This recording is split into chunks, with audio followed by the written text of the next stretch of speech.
She stood in the doorway, her belly round, her lips curled with something between cruelty and freedom. "The twins aren't yours," she said. Her voice didn't tremble. Mine almost did, but I caught it. "They're Chris's. I'm going back to him, where I belong." I didn't yell, didn't throw anything. I just studied her face like a detective studies a crime scene, cataloging, memorizing. Then I smiled, faint, like a man who'd just solved a puzzle no one else noticed. "Then I wish you luck," I told her. Calm, dead calm. "You'll need it." When the door shut behind her, I made a few calls. My hands didn't shake, not once.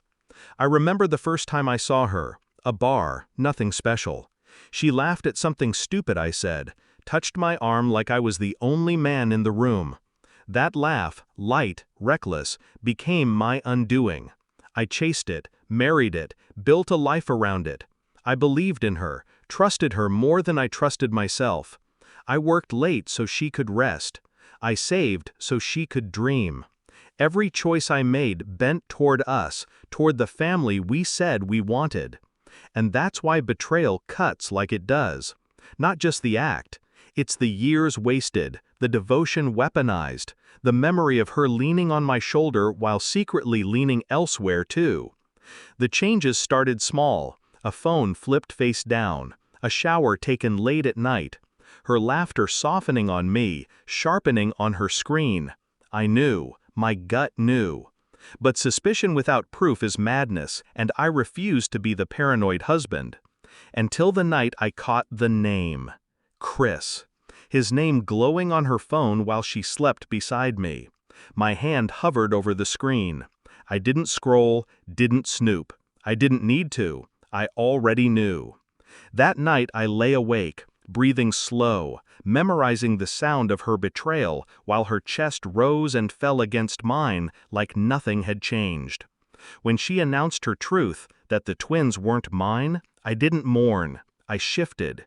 Something inside me rewired, cold and deliberate. She thought I'd rage. She thought I'd beg. She thought she'd see me broken. Instead, I nodded like a man hearing a weather report. And that frightened her more than any screaming ever could. The first call I made was to my lawyer. Years of building my business, years of saving, none of it would fall into her hands. Prenup airtight.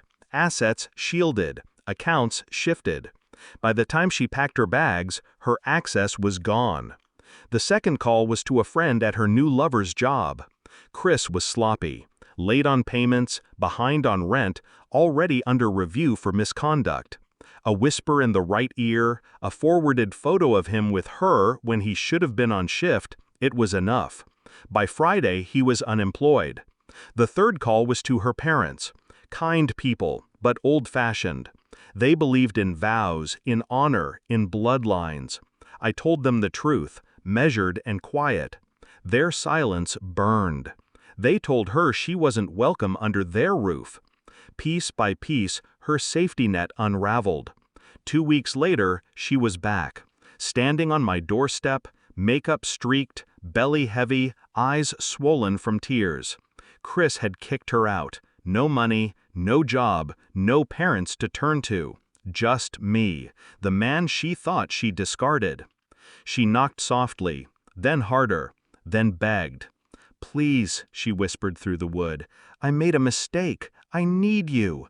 We can fix this." I opened the door, just enough for her to see my face. Her voice cracked. "They'll need a father." I leaned against the frame, calm as I had been the day she confessed. "They already have one. His name is Chris. Go find him."